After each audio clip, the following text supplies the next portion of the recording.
Buenas tardes a todos y todas. Muchas gracias por asistir al evento Sistema Penal Integral en los delitos de corrupción de funcionarios, que es organizado por Enfoque Derecho, Portal de Actualidad Jurídica de Temis, y Enfoque Penal, que es un blog dedicado al estudio del Sistema Penal Integral, conformado por Ramiro Salinas, profesor de Derecho Penal en la PUC, y juez superior titular de la Primera Sala Penal de Apelaciones Nacional Permanente, José Antonio Caro, profesor de Derecho Penal en la PUC y doctor en Derecho por la Universidad de Bonn, Diana Milla, profesora de Aspectos Criminológicos del Fenómeno de la Corrupción del programa de segunda especialidad en la PUC y doctora en Derecho por la Universidad de Alcalá, quienes nos acompañan ahora en este evento como ponentes. Y bueno, también está conformado por Marjorie Salvador, Flavia Martínez y por mi persona, quienes somos estudiantes de la Facultad de Derecho de la PUC. Y en este evento Flavia Martínez y Marjorie Salvador nos van a estar acompañando como moderadoras. Bueno, ahora le doy la palabra a Marjorie, quien les va a explicar ya un poquito más sobre el evento. Muchas gracias, Yasira. Buenas tardes con todas y todos. En esta oportunidad, el profesor José Antonio Carollón comenzará con el primer tema del evento. Este es autoría y participación en los delitos de corrupción de funcionarios. Asimismo, les recordamos que pueden realizar sus preguntas en el chat que hemos habilitado para ustedes. Adelante, profesor. Ok. Muy buenas noches. En primer lugar, quiero saludar a Flavia, Yasira y Marjorie, integrantes de Enfoque Penal, y también a los profesores Diana Milla y Ramiro Salinas, por permitirme participar de este evento referido al sistema integral del derecho penal en su reflexión sobre los delitos contra la función pública. Es una ocasión muy propicia para refrescar conceptos y para reflexionar sobre los asuntos dogmáticos en lo que a mí me atañe sobre la autoría y participación en los delitos de corrupción de funcionarios. Y a todos ustedes también que están enlazados en línea, mi agradecimiento por su concurrencia y espero no defraudar en sus expectativas con estas reflexiones que a continuación someto a su consideración. En la filosofía del idealismo alemán es un pensador de inexcusable referencia, Hegel. Ese filósofo, en su obra de la filosofía del derecho, estableció que de la actuación de los funcionarios depende el enriquecimiento o el empobrecimiento de una nación. Y tiene mucha razón, porque eso nos traslada al campo de las expectativas. ¿Qué se espera? ¿Qué expectativas tiene una sociedad de sus funcionarios? ¿Qué esperamos de un alcalde, de un ministro, de un gobernador regional, de un policía, de un fiscal, de un juez? ¿Qué esperamos? Es un asunto de expectativas. A lo mejor se puede esperar muchas cosas, como que sean buenas personas, como que paguen correctamente sus impuestos, que sean buenos cristianos, pero ese tipo de expectativas no es a la que en el derecho penal las normas, especialmente el Código Penal, se refiere, sino a otro tipo de expectativas de orden normativas. Se espera que la función pública no se venda, se espera que no se negocie el servir a los ciudadanos, se espera que el funcionario público a quien se le ha encargado la gestión de un patrimonio lo cuide adecuadamente y no haga actos que vayan a perjudicar el erario estatal. El derecho penal, precisamente, allí se legitima en su función. La función del derecho penal es la de establecer, la de estabilizar, la de afirmar expectativas sociales. Cuando un funcionario público, en el sector en que se encuentre, realiza una gestión inadecuada, indebida, se activa la pregunta de si esa conducta es penalmente relevante. Y aquí se enlaza ya la reflexión introductoria con la semántica de la acción típica en los delitos contra la función pública. ¿Qué es lo que determina que una conducta del funcionario tenga interés o tenga relevancia penal?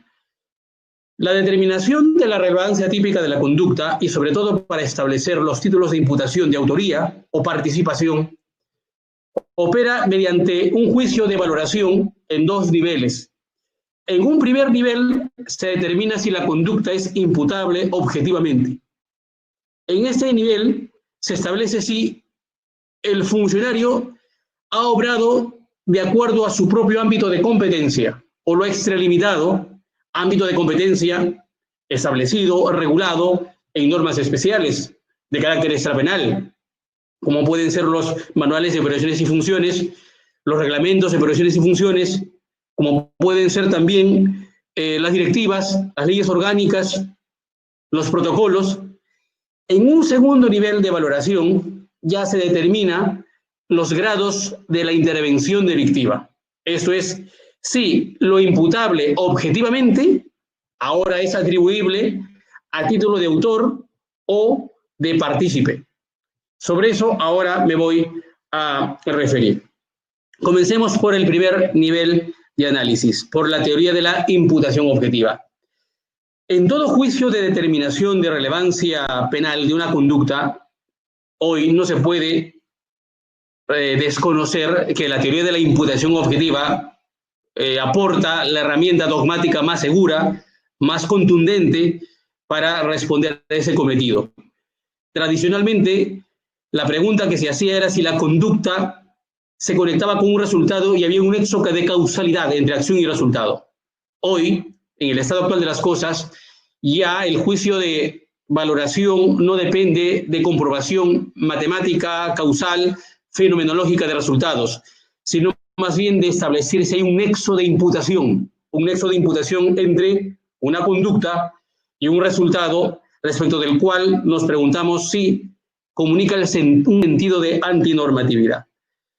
La determinación aquí de la relevancia penal de la conducta mediante la teoría de la imputación objetiva opera mediante sus categorías dogmáticas como son el riesgo permitido, el principio de confianza, la prohibición de regreso y la imputación a la víctima.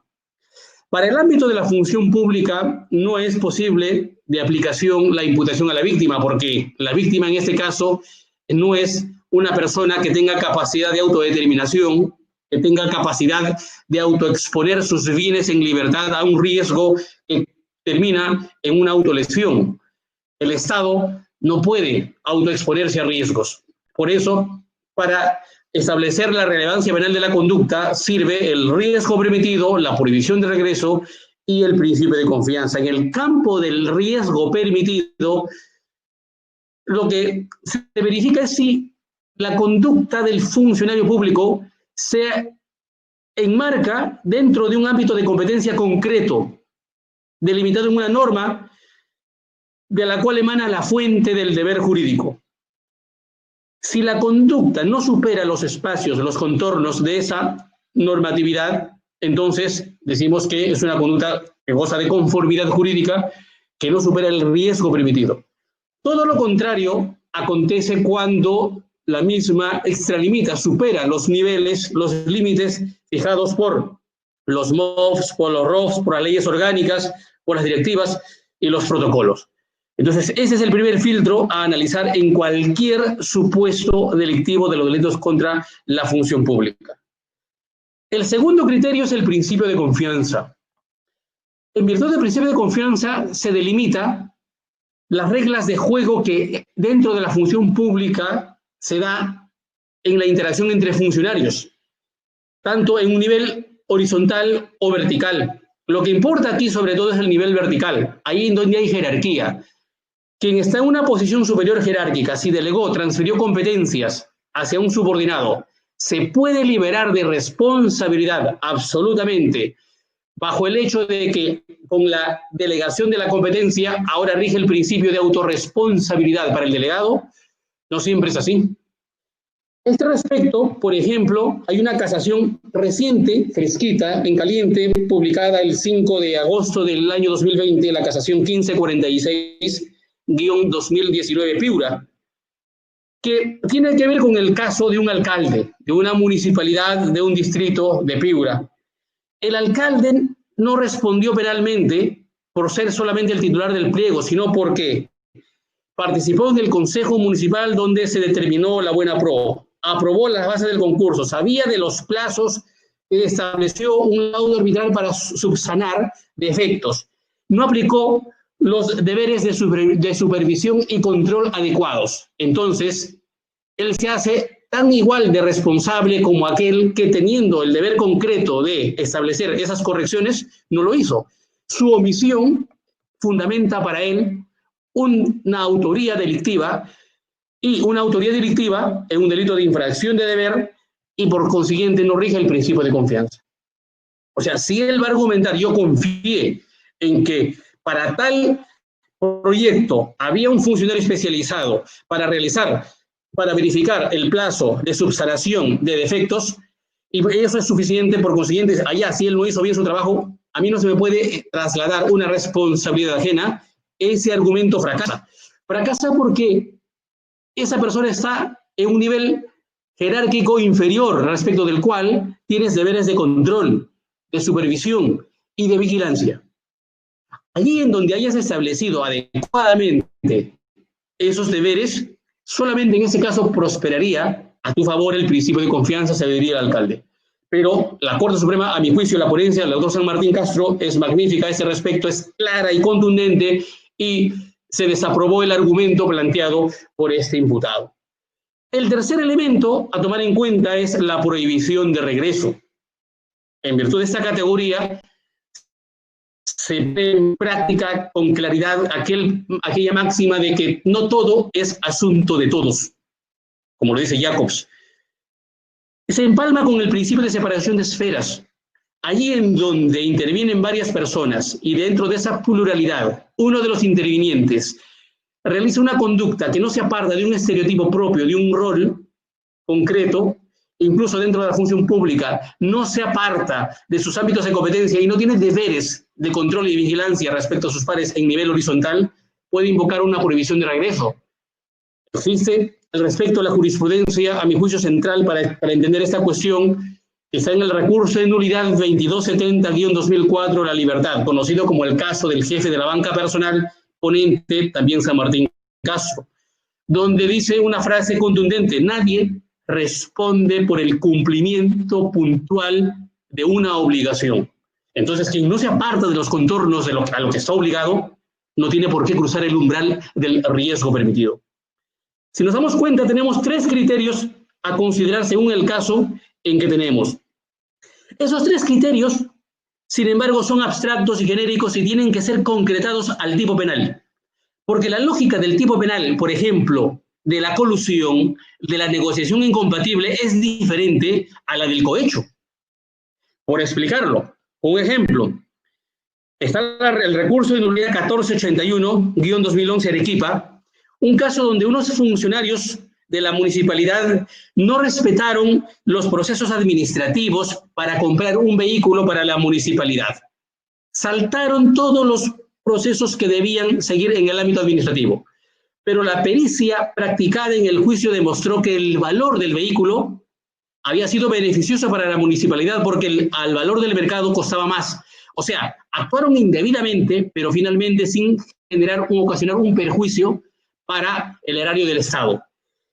En este caso, la pregunta es si basta con que el sujeto quebrantó su deber institucional como alcalde y como miembros de la municipalidad al haber inobservado las reglas de contratación. Si ese es el razonamiento, entonces estamos fracasando dentro de la función de estabilización de expectativas del derecho penal. Estamos contradiciendo al principio de última ratio, al carácter subsidiario del derecho penal. Estaríamos cayendo en una espiritualización de la norma, porque el contexto, y acá va, tenemos que contextualizar el razonamiento. El contexto del tipo penal se refiere a interesarse indebidamente en la negociación incompatible, pero en las contrataciones, o sea, hay un objeto pecuniario, patrimonial detrás, que se salvaguarda cuando el funcionario público pretende indebidamente favorecer a un particular. Entonces, este es un supuesto en donde ya no hay relevancia penal, no hay tipo penal para imputar, como lo hizo la Corte Suprema correctamente, pero no libera al funcionario público de las infracciones, de las sanciones en el ámbito administrativo y disciplinario. ¿Y eso es por qué? Porque hemos contextualizado el tipo penal, hemos contextualizado la teoría del riesgo permitido en este caso a la naturaleza intrínseca del tipo penal, que se ampara sobre la base de los principios de la libertad de concurrencia, igualdad de trato, transparencia, o también la Ley General de Contrataciones, que establece que una de las máximas de la actuación de todo funcionario es el actuar bajo la idea de gestión por resultados. O sea, sé proactivo funcionario al administrar recursos. A ti se te va a evaluar por los resultados que obtengas, pero si el resultado es favorable, decae la intervención del derecho penal. ¿Se puso en riesgo, en peligro al erario público? Sí, pero ese riesgo es en abstracto, entonces corresponde su tratamiento solamente al campo administrativo y disciplinario, porque quienes piensen lo contrario estarían trasladando la lógica de la anticipación de las barreras de protección y el derecho penal estaría interviniendo en un campo mucho anterior a una puesta en peligro real ya de un bien jurídico. Entonces, lo que importa en la semántica del tipo penal es la contextualización de la teoría con la normatividad que rodea al tipo penal. Cosa distinta es, por ejemplo, en el campo del cohecho. Si un policía, en un control rutinario, para que el conductor que está violando medidas sanitarias, por ejemplo, no tiene el permiso para transitar en ese momento y por esa zona, cobra 10 soles, algo así, no es tanto, 10 soles al ciudadano, cometería el delito de cohecho, a lo mejor se podría decir, pero 10 soles no es nada, es un cohechito. Aquí rige el principio de lesividad, es muy escaso. Es que la naturaleza intrínseca de ese tipo penal hace que su contexto sí sea un contexto de un tipo penal espiritualizado. Estamos ante un delito de infracción de deber puro, en donde lo que importa es que la infracción del deber institucional se satisface con la simple venta de la función. No hay detrás nada objetivable de contrataciones o de bienes con el Estado. Si nos damos cuenta, en este primer nivel de análisis se determina si la conducta de manera general supera los niveles del riesgo permitido. El segundo nivel de análisis ya es dado por los grados de la intervención. Después de comprobarse que la conducta es imputable objetivamente, superó el nivel del riesgo permitido en el contexto normativo del tipo penal que corresponda, ahora tengo que ver si corresponde delimitar el título a nivel de autor o de partícipe en esos casos. En el ámbito de los delitos contra la función pública, rige el delito de infracción de deber. El Acuerdo Plenario 3/2016 respecto a la participación del extraneus en los delitos contra la función pública establece que la naturaleza del deber jurídico del funcionario es un deber institucional, acogiendo la teoría jacobsiana de los delitos institucionales. Si esto es así, el funcionario público ha nacido para ser autor. Rige la teoría de la autoría única. Nunca un funcionario público puede ser considerado partícipe. Si se conecta en el nexo de imputación la infracción del deber con un segmento de la función que es alcanzado por el tipo penal, siempre será autor. Oiga, pero el alcalde, en este caso, o el tesorero de la municipalidad, solamente facilitó el código de la caja y fueron otros los que durante la noche irrumpieron y vaciaron la caja de la municipalidad. Por tanto, es una conducta de complicidad. No, te apartaste de tu deber institucional y siempre responderás como autor.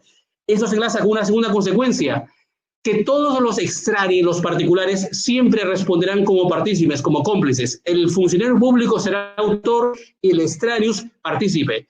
La teoría llamada de la ruptura del título de imputación es incorrecta, porque para esa teoría los extraños no responderían penalmente, porque se basa en la siguiente idea: ¿para qué el Código Penal, para qué el legislador va a crear tipos penales especiales de funcionarios para en ese saco incluir, además de funcionarios particulares? Pues ese razonamiento es meramente formalista, apartado de la naturaleza jurídica del deber del funcionario como un deber institucional. Todo lo contrario, aquí rige, según esta categoría, lo correcto sería pero con una terminología propia de los derechos de dominio, de la teoría de la unidad del título de imputación. Porque tanto el funcionario como el extraneus no cohabitan en una sociedad o mundos distintos, sino cohabitan en el mismo universo social. Las normas que prohíben al funcionario público a prevaricar, que prohíben a cometer actos de cohecho, que prohíben a incurrir en actos de peculado, también alcanzan a los particulares. Como que, por supuesto, el mensaje comunicativo de antinormatividad es recibido en el lado del deber negativo por el extraños, mientras que el funcionario público lo recibe en el lado de su deber positivo institucional. Es que yo, extraño particular, no puedo hacer actos de favorecimiento, de colaboración a la realización de un hecho delictivo de un extraños o funcionario público. Es por ello que el Acuerdo Plenario 3/2016 es, a mi entender, correcto en su fundamentación al respecto. Entonces, espero no haber superado el tiempo asignado para concluir, haciendo una síntesis. En los delitos contra la función pública no se puede desconocer el orden metodológico. Primero se tiene que establecer si la conducta es imputable objetivamente. Si la conducta es imputable objetivamente, entonces activa la necesidad de una estabilización normativa, de que el derecho penal debe intervenir. Pero ese reconocimiento de que la conducta es imputable objetivamente se hace de manera contextualizada a la realidad socionormativa de cada tipo penal, porque los tipos penales en la función pública son diferentes. Hay algunos que protegen el mero acto institucional y otros además protegen el erario del Estado. En un segundo nivel de análisis, después de haberse establecido que la conducta es imputable objetivamente, en ese nivel de análisis ahora corresponde establecer la autoría y el funcionario público siempre será autor. Ojo, siempre será autor si el resultado se conecta con una actuación indebida y que forma parte de su ámbito de competencia. Y el extraneus, en el delito que sea, sea en el delito de enriquecimiento ilícito, en el delito de negociación incompatible, en el delito de peculado, con excepción del delito de colusión por una regla propia de el encuentro de autor y partícipe por tratarse, en este caso, de una participación necesaria, siempre el particular responderá como partícipe, esto es, como cómplice o instigador. Bien, con esto llego al final de mi intervención y muchas gracias por la invitación y espero haber aportado alguna idea al debate sobre esta problemática. Gracias. Buenas tardes. Bueno, ahora damos pase al doctor Ramiro Salinas Siccha, que es juez superior y también es docente de la Facultad de Derecho. Buenas tardes con todos. En primer término debo agradecer a la invitación de las organizadoras y de los organizadores de este evento académico. Y luego debo felicitar al doctor José Antonio Carollón, que siempre es atrayente su discurso y me he sentido muy a gusto.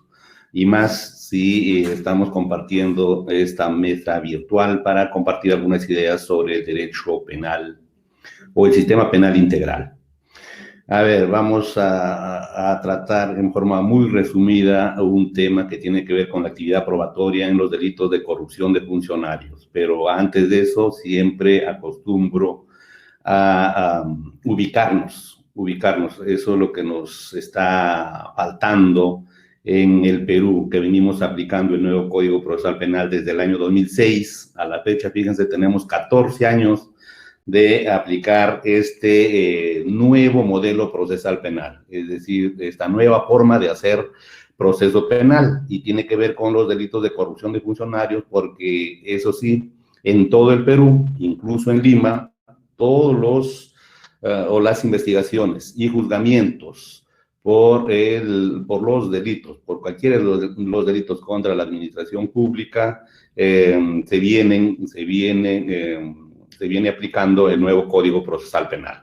Y entonces es necesario que el hombre y mujer de derecho conozca pues bien este modelo procesal penal para cuando tenga la oportunidad de asesorar a un investigado o a un acusado, todo va a depender de la etapa procesal en la que se encuentre, pues realice una defensa eficaz si se trata de un abogado defensor, y también defensa eficaz del derecho de acusación si se trata de un fiscal. Y claro, el juez imparcial tiene que conocer más este modelo procesal penal para gestionar, para moderar el debate y para decidir bien, Entonces, lo que sucede con el nuevo modelo procesal penal es que muchos se confunden.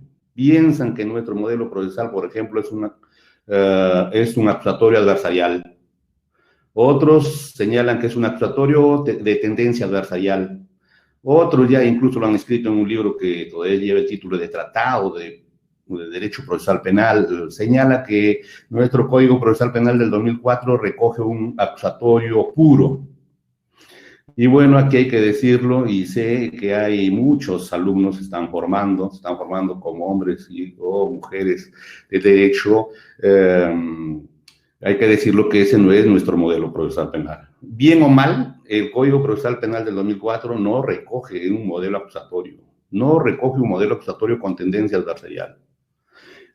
Quisiéramos que sea así, pero una cosa es querer y otra cosa es lo que hay, lo que tenemos, lo que está aprobado por el legislador y tenemos nosotros, abogados, jueces, fiscales, tenemos que conocerlo y aplicarlo, en tanto no se cambie, o en tanto el Tribunal Constitucional pues no declare por ahí alguna norma de inconstitucional. Y entonces, yo siempre repito que en tanto el Tribunal Constitucional no se pronuncie sobre la inconstitucionalidad de una norma, hay una regla en el derecho constitucional que dice pues que debemos presumirlo constitucional. ¿Y cuál es nuestro modelo procesal penal? Sencillo, nuestro modelo procesal penal es un acusatorio, sí, un acusatorio, fíjense, garantista con ciertos rasgos adversariales, u otros dicen mínimos rasgos adversariales. Es muy diferente nuestro modelo procesal penal al de Colombia o al de Chile, que muchos tratamos de imitar a los chilenos, a los colombianos. Incluso tratamos de interpretar el Código Procesal Penal en base a la literatura colombiana, que es intensa, vasta, abundante. Y claro, los libros llegan al Perú, y incluso hay muy buenos profesores colombianos, muy buenos profesores chilenos que vienen al Perú a dictar clases y por supuesto siempre nos dan sus ideas, sus planteamientos, pero de acuerdo a su Código Procesal Penal. De acuerdo, por ejemplo, al Código Procesal Penal colombiano, que es de tendencia adversarial. Ese Código Procesal Penal sí es de tendencia adversarial. ¿Por qué? Porque el plea bargain se aplica de la misma manera que en Estados Unidos. A ver, para que me entiendan, Miquel Tarufo, a ver si alguno me preguntara, doctor Salinas, ¿qué libro me recomienda para hacerme procesalista de primer nivel? Leer a Miquel Tarufo, al profesor italiano.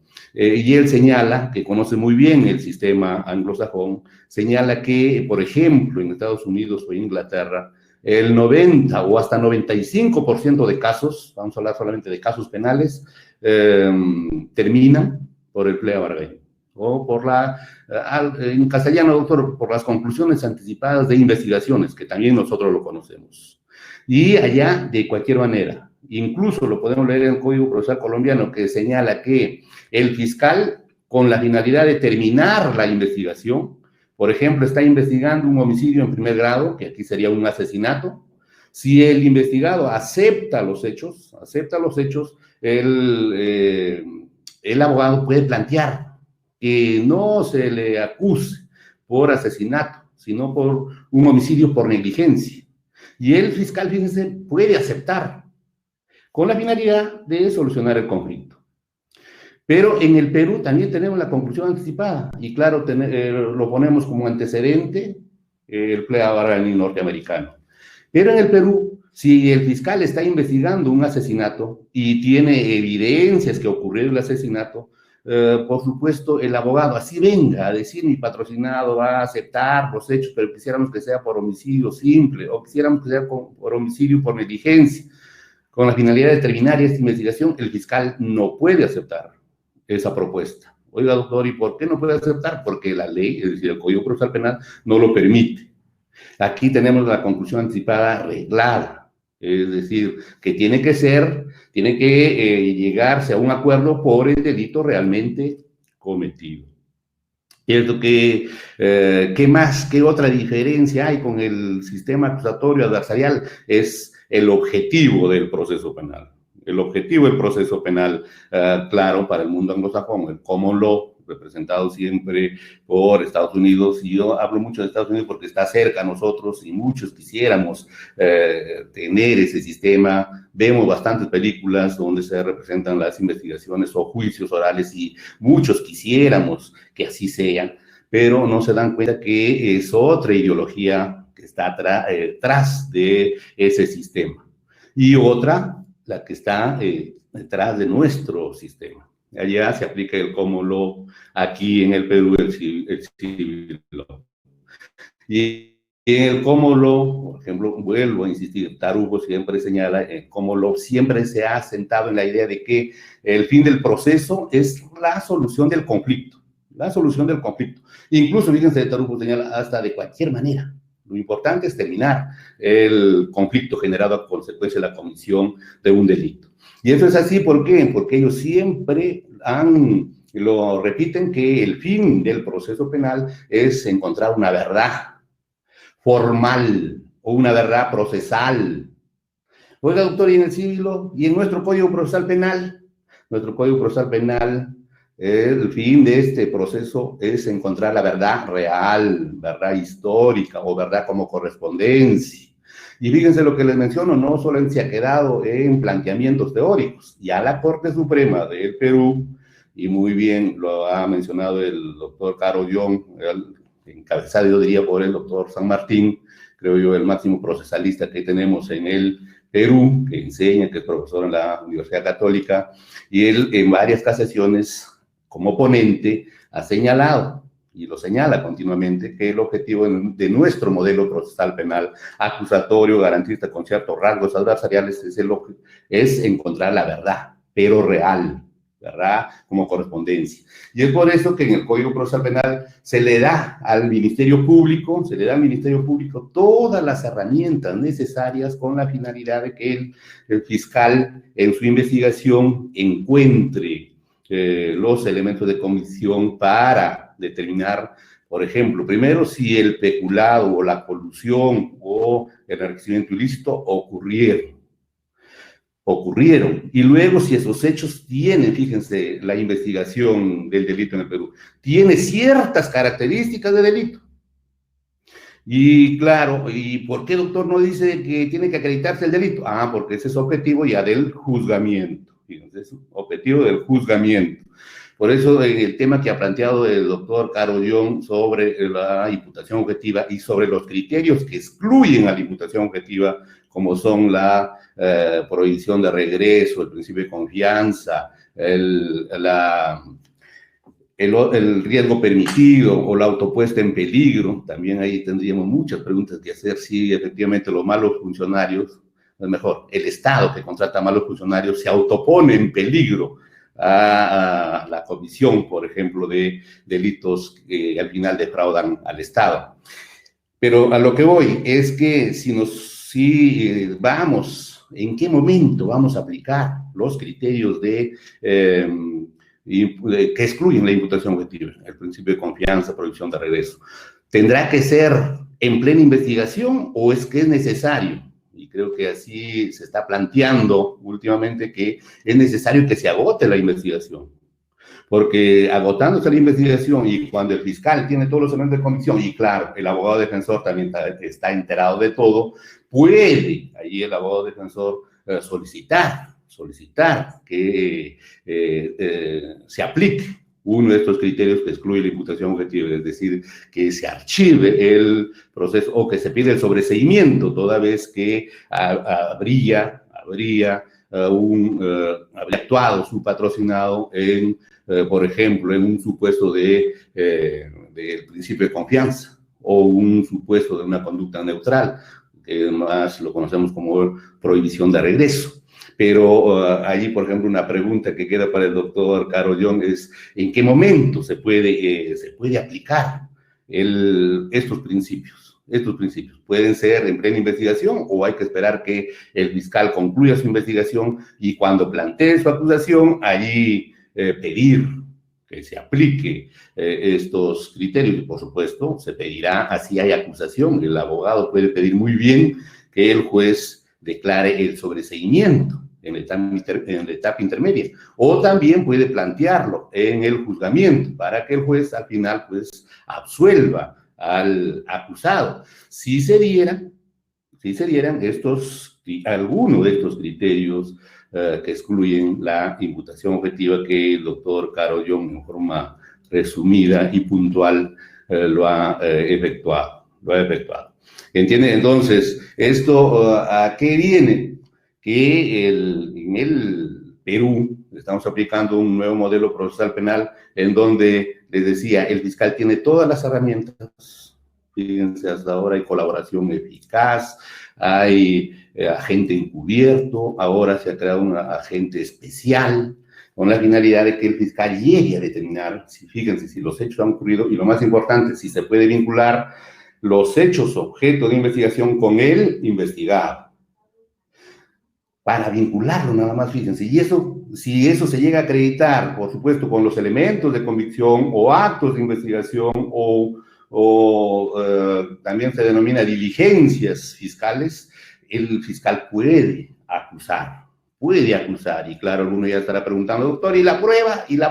Hasta allí no hay prueba, salvo la prueba anticipada, porque con este Código Procesal Penal, creo yo, desde la universidad debemos empezar a hablar con propiedad. ¿Y por qué no hay prueba en toda la etapa de la investigación preparatoria o etapa intermedia? Porque fíjense, incluso en el Código Procesal Penal se utiliza esos términos, se utiliza elementos de convicción, se utiliza actos de investigación, incluso se señala el fiscal, luego de evaluar los elementos de convicción, decidirá si acusa o pide el sobreseimiento. No habla de prueba.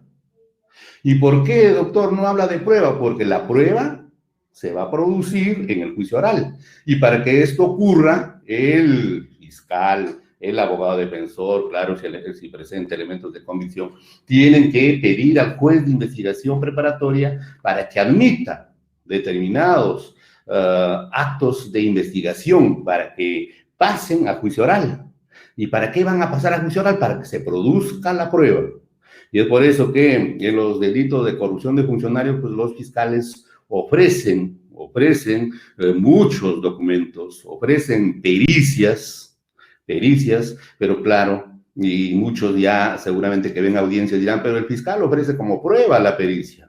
El fiscal ofrece la testimonial de Juan Pérez, por ejemplo, allí nos damos cuenta fácilmente que el fiscal no está dominando la terminología.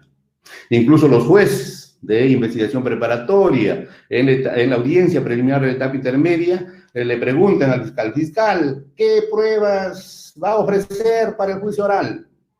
Y claro, el fiscal replica, dice, sí, la prueba, la testimonial de Juan Pérez, o la pericia, o los peritos, Juan y Pedro, quienes se ratificarán en la pericia 10-2017, que concluye que hay defraudación patrimonial, por ejemplo, si estamos hablando de un delito de colusión. Entonces ahí, por ejemplo, no se está utilizando bien la terminología, cuando debiera ofrecerse los órganos de prueba. El juez debiera decir, bueno, este caso va a juicio oral, este caso de peculado, colusión, enriquecimiento ilícito, va al juicio oral. Así que, señor fiscal, elementos de convicción que quiere ofrecer. Y claro, ahí debiera ofrecer la declaración, o mejor, debiera ofrecer al testigo, Juan Pérez, por ejemplo, que podría ser el titular del pliego. Juan Pérez, el titular del pliego, quien declarará sobre la forma y circunstancias en que tomó conocimiento de la sustracción del dinero por el acusado, quien al tiempo de los hechos era el tesorero, por ejemplo, ¿no?, de la municipalidad, si estamos hablando de un peculado. Y claro, el juez de investigación preparatoria siempre va a correr traslado al abogado, alguna oposición, es posible que el abogado se pueda oponer, pero al final el juez decide, admitido el testigo. Fíjense, no ha admitido la prueba, sino admitido el testigo. Y cuando llega el juicio oral, y lo estoy haciendo un súper resumen por el tiempo, cuando llega el juicio oral, por supuesto, al inicio del juicio oral también, tanto fiscal como abogado, pueden ofrecer elementos de convicción nuevo. elemento de convicción nuevo, fíjense, pero claro, en la práctica ya muchos me están diciendo, no, pero así no ocurre, porque dicen prueba nueva, fíjense, cuando realmente, hablando jurídicamente, y estamos en la universidad, por eso me refiero así, no hay prueba, porque la prueba todavía se va a producir en el juicio oral. Y entonces, cuando empezamos el juicio oral, y claro, eso sí todos lo conocemos, de acuerdo al nuevo modelo procesal penal, el fiscal, el abogado de la parte civil, si lo hubiera, el abogado del tercero civilmente responsable, si lo hubiera, y el abogado defensor van a presentar su alegato inicial. Y allí, fíjense, una característica del alegato inicial es que no es argumentativo. Oiga, doctor, ¿y por qué no es argumentativo? Ya, claro, esto sí ya nos enseñan los chilenos, por ejemplo, a Mauricio Duche, a Andrés Reitelman, y dicen, no es argumentativo. ¿Por qué? Porque todavía la prueba no se ha producido. Si la prueba todavía no se ha producido, ¿sobre qué vamos a argumentar? Por eso el alegato inicial nada más es la presentación de la historia, la presentación de los hechos que se atribuyen al acusado. Y por supuesto eso por parte del Ministerio Público, pero por parte del abogado defensor, dirá, pues narrará hechos o, por ejemplo, algún criterio que excluye la imputación objetiva. Puede ser que se aplique en este caso, o en este caso se da el principio de confianza, es decir, que su patrocinado actuó creyendo que los demás también estaban actuando con respeto a la ley, con respecto a los procedimientos.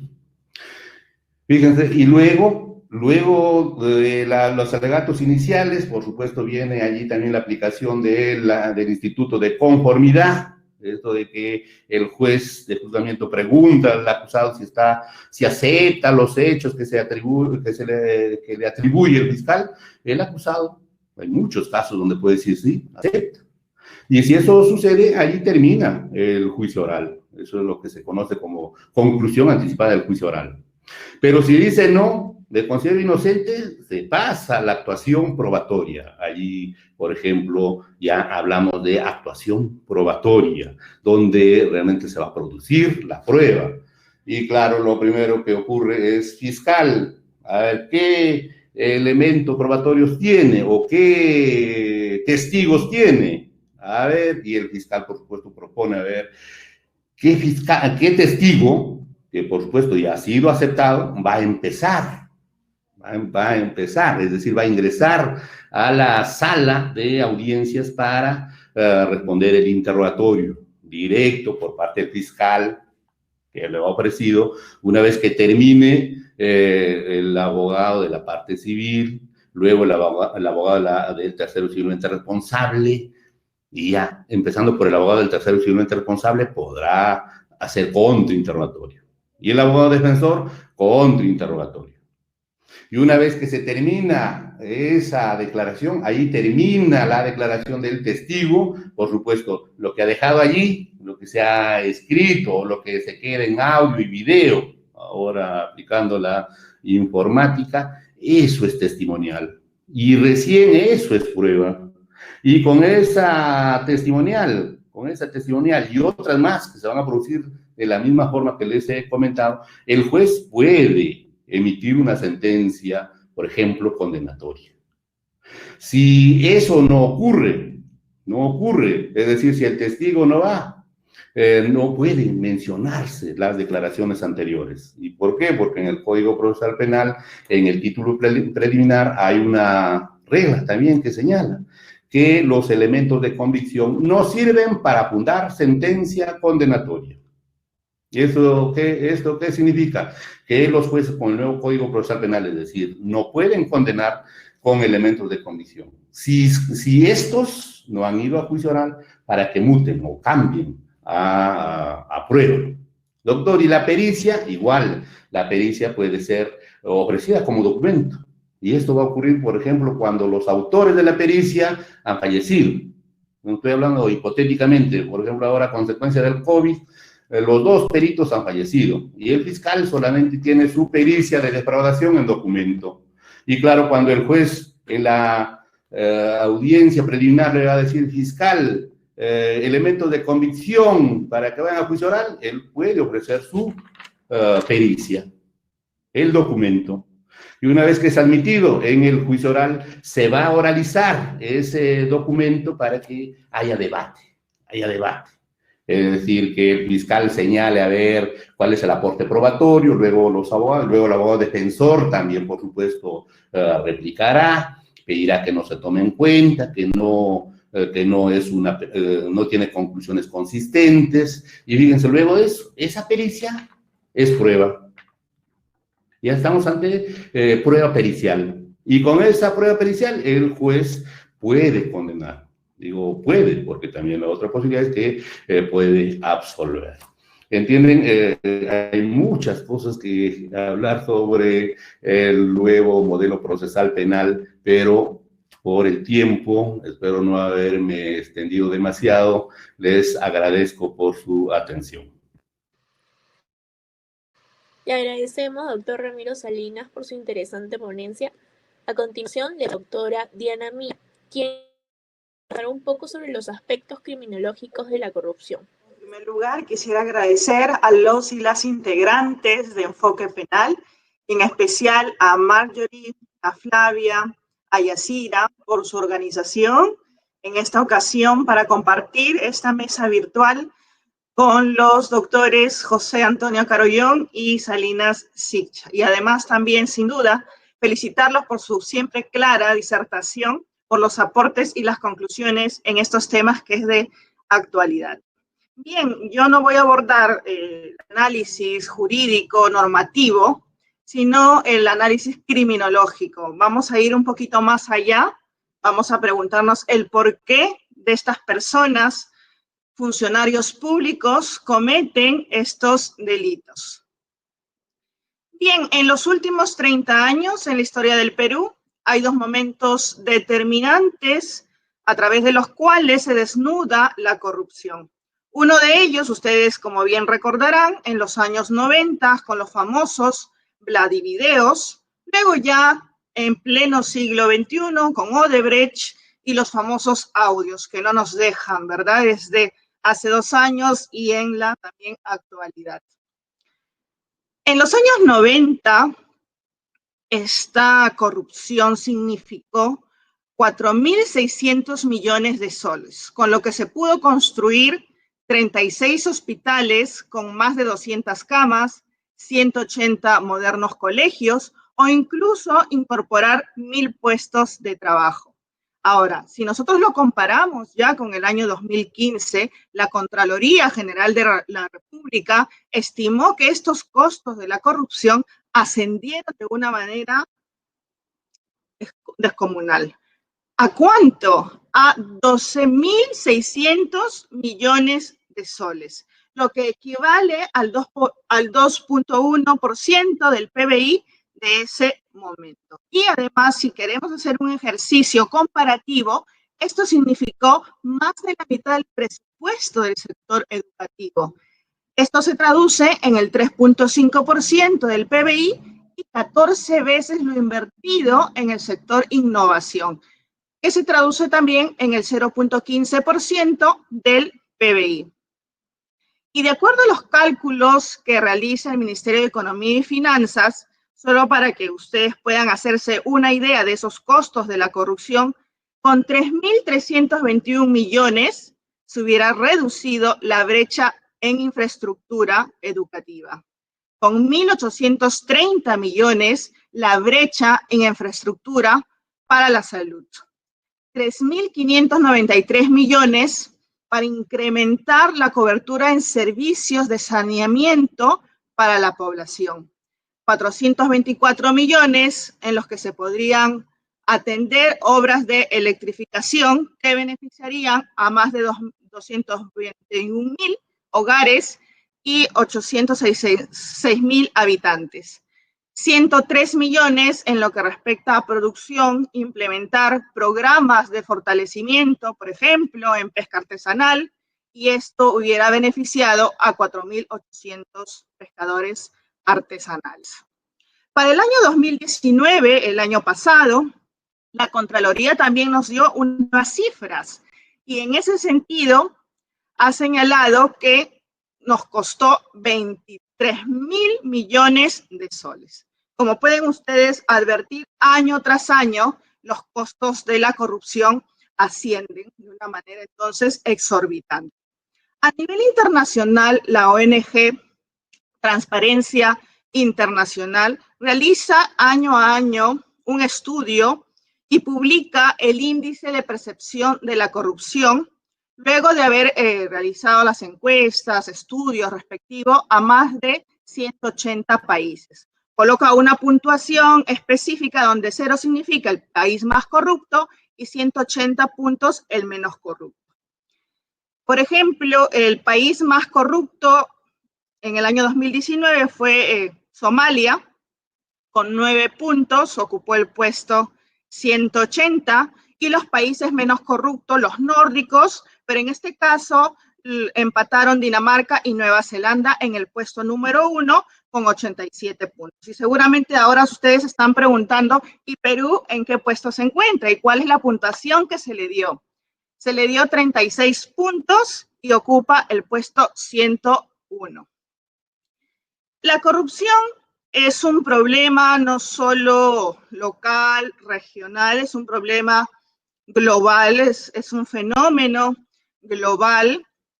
Y podemos ver no solamente estos casos que se han llevado a cabo aquí en este contexto nacional, si damos una mirada a nivel internacional y específicamente nos centramos en España, podemos ver algunos casos de corrupción. Es el caso del Instituto NOS, cuyo gestor fue el yerno del ex rey Iñaki Undagarín, que malversó 6 millones de euros para su instituto, a costas de las arcas del Estado. Tenemos otros casos de las tarjetas Black de la Caja Madrid. Se tenía acceso a los representantes de esta caja para poder usar a través de las tarjetas que se les daban a ellos para gastos de representación. Entonces ellos abusaban del uso de dinero que tenía estas tarjetas para comprar joyas, relojes, viaje, ropa, todo lo que generó un gasto de 12 millones de euros. También algún otro caso, solo por señalarlo, es el de los papeles de Bárcenas. Bárcenas pertenecía al Partido Popular en aquel momento y él había establecido una contabilidad paralela y destinó dinero a paraísos fiscales, ocultándose 47 millones de euros. Como podemos observar, la corrupción no solamente nos pertenece a este lado de la región, sino también al otro lado del charco. Pero como decía un estudioso sobre estos temas, ¿acaso la corrupción de qué depende? ¿Tenemos que etiquetar por las nacionalidades? Él dijo que no. Tanto una persona puede cometer un delito de corrupción, un funcionario público, en Perú, solamente por dar un ejemplo, como en España, Alemania. ¿De qué va a depender esto? ¿De qué va a depender? De que haya menos conductas delictivas respecto de los delitos de corrupción. Esto va a depender de la eficacia de los sistemas de control. Pues en Perú, esos sistemas de control no son eficaces y sí existen otros mecanismos, por ejemplo, en Europa que actúan de manera más rápida, más eficaz, lo que hace pensar de una manera más rápida respecto de estas personas que se encuentran en el poder, porque se le ha dado un poder discrecional, para ver si es que esta persona comete o no un ilícito penal. Como sabe que sus sistemas de control son eficaces, entonces no se lleva a cabo estas conductas. ¿Cuáles son las consecuencias de los delitos de corrupción? Quiebra, sin duda, como le decía, la eficiencia del sector público. Se afecta la prestación de servicios públicos más importantes para la población, como salud, educación, justicia. Se vulneran los derechos fundamentales también más importantes de todos los ciudadanos con menos recursos económicos. Va a desestabilizar la gobernabilidad democrática y es causa a veces también de conflictos sociales, de conflictos políticos. Erosiona sin duda los valores básicos de una sociedad, evita por ejemplo, en el caso de los delitos de colusión, el desarrollo de la libre competencia en el mercado y evita un acceso igualitario a contratar con la administración pública. Sin duda, este es un problema multicausal, plurifactorial, respecto de estos aspectos legales, económicos, culturales, políticos. Es por ello que se debe abordar de varias formas para prevenir o reducir este fenómeno. Tiene dos dimensiones, uno de prevención y otro de sanción. A nivel de sanción se está avanzando muy bien, hay legislación de que ya se va incorporando poco a poco para luchar contra esta corrupción que lamentablemente estamos viviendo, pero hay una dimensión previa que todavía está estancada, que si bien forma parte de los planes nacionales de integridad y lucha contra la corrupción, todavía no se está trabajando bien. Y bueno, luego voy a dar algunas pinceladas de algunos puntos importantes que se deben tener en cuenta para afrontar esta lucha desde la dimensión preventiva. Ahora, ¿qué es lo que lleva a cometer estos tipos de delitos a sujetos que se suponen con un nivel socioeconómico que es aceptable, con una formación incluso en universidades extranjeras que ostentan poder? Ya los estudiosos han señalado que hay una carencia de un sistema de valores adecuados, o como decía Travis Hirschi, él había señalado en el año 1969 con las teorías de los vínculos sociales, hay una carencia de esos vínculos, hay una falta de desarrollo por un compromiso de las personas con la sociedad, falta de participación de actividades sociales, un respeto, carencia del respeto a la existencia del sistema de valores comunes a la sociedad. Dice que todos estos vínculos sociales han sido debilitados, lo que genera una desvinculación entre sociedad y sus normas. Hay otras teorías criminológicas, por ejemplo, que se han desarrollado, como la de oportunidad criminal. Dice esta teoría que concurren diversos factores en un determinado tiempo y espacio. Son tres: hay un delincuente motivado, el funcionario público que tiene un poder discrecional sobre sus decisiones, hay un objetivo también adecuado, y lo que les decía al principio, inexistencia de un control eficaz. García Pablos de Molina señalaba, cuando hacía un estudio en su libro, cuando hace el estudio en su libro, La criminología, él compara hace el desarrollo de las escuelas criminológicas en el tiempo. Algunas de estas señalaban que los que cometían los ilícitos penales tenían algún problema, se les equiparaba a un enfermo mental, o que eran algún tipo de disválidos, etc. Pero García Pablos de Molina habla de que estas personas son seres normales, dice, actúan ellos bajo una racionalidad cuando llevan a cabo una conducta delictiva. Dice que son seres racionales que eligen cometer o no un acto desviado, valorando los costos y beneficios existentes en la realidad al momento de querer desarrollar su conducta. Esto es verdad. Dice un análisis costo-beneficio. Cometo este ilícito penal, ¿cuánto es el dinero como consecuencia de ese acto de corrupción voy a tener para mis arcas personales? Me conviene asegurar con este dinero mi futuro, el de mi familia, de mis hijos, de todas las personas que se encuentran a mi alrededor. Voy a cometer este ilícito penal, bueno, yo me voy a la prisión unos años, pero ya el futuro de mis hijos se encuentra asegurado. Hay otros problemas, hay otros factores también, como ya les decía, hay unas condiciones incluso normativas, sociales, que funcionan como incentivos. A nivel neuronal también hay estudios que se han desarrollado sobre el particular. Por ejemplo, Hay un autor, Rodrigo Córdoba, es un psiquiatra, director del un departamento de psiquiatría de la Universidad del Rosario. Él cita a una investigación de la Universidad College de Londres, señala de que el cerebro tiene mecanismos biológicos para reprimir ciertas conductas que son indecorosas, que transgreden las normas penales, que vulneran las normas sociales. Dice que esos mecanismos biológicos se encuentran en el cerebro, pero que lamentablemente cuando estas conductas que no respetan las normas penales y se repiten en el tiempo, esos mecanismos biológicos disminuyen. Por eso habla de él de una adaptación del cerebro humano a los actos de corrupción. Ahora, las características.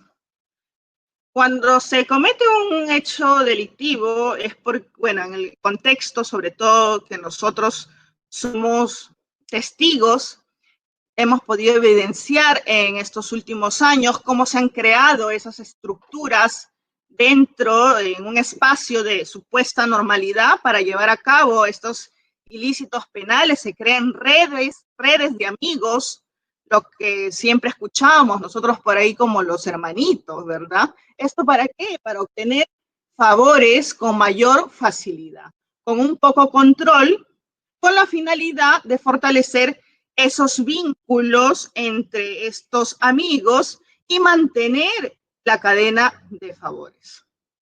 Esas normas penales que están ahí en los códigos penales, como bien lo han señalado con algunos ejemplos, tanto el doctor Caro como el doctor Salinas. Sin embargo, para estas personas que cometen estos ilícitos penales, significan solo unas simples reglas de juego. Piensan que con su accionar nunca iban a ser descubiertos. O sea, hay una confianza en esta estructura que se genera para que no sean castigados. Y ahí es lo que nosotros relacionamos con la carencia de un control eficaz. Estas conductas, como decía uno de los representantes, bueno, el representante que crea la teoría de la asociación diferencial, Sutherland, él señalaba que estas conductas se aprenden de manera sistemática. Se reciben estímulos por parte de la agrupación para continuar obteniendo mayores fondos, por ejemplo, para financiar campañas electorales, y con ello se afianzan las relaciones existentes, pues, en este contexto y lo que nosotros también en los últimos años, lamentablemente, hemos venido escuchando sobre ello. Otro factor determinante, sin duda, los montos involucrados, las ingentes sumas de dinero que son ilegalmente mercantilizadas. Aquí se habla que la corrupción genera, sin duda, una rentabilidad económica porque hay una disposición del poder público, hay un poder discrecional de los recursos públicos y hay una solvencia económica por parte del corruptor. Hay otras teorías, por ejemplo, que lo lideran David Massa y Gresham Sykes. Ellos hablan de las técnicas de neutralización para anular o engañar a los inhibidores morales internos. Ellos excluyen o niegan su responsabilidad, dice que no son responsables de esas conductas porque se han normalizado en esta estructura, en esta relación de amistad que se crea para lograr esa cadena de favores. Se niega, por otro lado, el daño ilícito. Piensan que con ese comportamiento no ocasiona daños importantes a pesar de que se contradice la ley. Se niega a las víctimas, dicen, no, con este actuar yo no he dañado a una víctima específica. Cuando nosotros sabemos que los delitos de corrupción no protegen bienes jurídicos individuales, sino que la protección es de bienes jurídicos colectivos y por lo tanto la afectación no es a una persona específica, sino a una cantidad de personas, a los ciudadanos, en este caso todos los ciudadanos peruanos, porque se vulneran con ello los derechos fundamentales, hay brechas, como tal como lo he señalado al principio, de acceso a la educación, salud, trabajo, etcétera. También se condena a aquellos que condenan. Nosotros habíamos escuchado que incluso algunos de ellos señalaban que estaban siendo víctimas de una persecución política, ¿verdad? Entonces, este es otro punto que estos autores también señalan como inhibidores de sus conductas para justificarlas. Y también, por último, la apelación que existe como otra característica a esas lealtades superiores, a esos amigos, ¿no? En esta supuesta amistad. Ya decía Cesare Beccaria, es mejor evitar los delitos antes que castigarlos. Y bueno, por ello, a nivel internacional, se publican una en el año 1997, la Convención Interamericana contra la Corrupción, y en el año 2003, la Convención de Naciones Unidas contra la Corrupción. Y a nivel nacional tenemos los dos planes que les había mencionado al principio. Uno, el Plan Nacional de Lucha contra la Corrupción 2012-2016, y otro, bueno, el Plan Nacional en la que se agrega el término integridad y lucha contra la corrupción 2018-2021. Estos instrumentos, entonces, internacionales y nacionales tienen como eje común hacer un frente, establecer recomendaciones para que los estados puedan luchar contra la corrupción, estableciendo determinados estándares que deberían implementarse poco a poco en los países. ¿Y cuáles son estas recomendaciones? Y además, lo que se propone para efectos de mitigar esta corrupción, porque bueno, es difícil eliminarla, no vamos a eliminarla de la noche a la mañana, pero sí lo que se puede es disminuir los altos índices de corrupción. Uno de esos factores está relacionado con la promoción de políticas de transparencia y acceso a la información pública.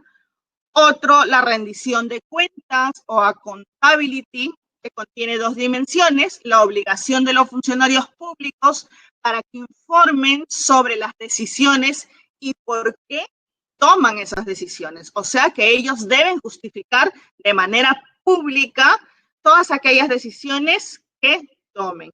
Y otra de las dimensiones de la rendición de cuentas está relacionada con la capacidad de imponer sanciones a los funcionarios públicos que hayan violado los deberes o incumplido sus obligaciones. Aquí un autor señalaba que se debe afirmar, que se debe instalar una verdadera cultura democrática que se basa en una nueva forma de ver la representación, y eso está compuesta por tres factores. Un sistema administrativo que se estructure sobre la base de métodos, procedimientos, principios e instituciones sustentados en la búsqueda permanente de transparencia administrativa.